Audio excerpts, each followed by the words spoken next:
আমি এতিয়ালৈকে ধৰক বিশেষকৈ আমি এইটো চকু ৰাখিম যে চৰকাৰে ফিস্কেল ডেফিচিটটো কণ্ট্ৰল কৰিব পাৰে নে নোৱাৰে বা আগতকৈ কম কৰে নে বেছি কৰে।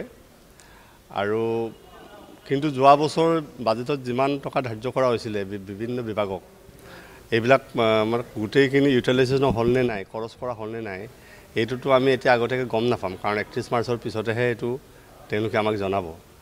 কিন্তু 21, 22, 23 আমি চৰকাৰে যিমান বাজেটত পইচা ধাৰ্য কৰিছিলে, আমি এতিয়া যিটো ৰিপৰ্ট পাইছোঁ, 21, 22ত বিত্তীয় বৰ্ষত প্ৰায় 30,000 কোটি টকা চৰকাৰে খৰচ কৰিব পৰা নাছিলে, আৰু 22, 23তো তেনেকৈ প্ৰায় 31,000 কোটি টকা খৰচ কৰা নাছিলে। তাৰমানে 21, 22ত 22% পইচা খৰচ হোৱা নাই, আৰু 21, 22ত তেনেকৈ 21% পইচা মানে চৰকাৰে খৰচ কৰিব পৰা নাই।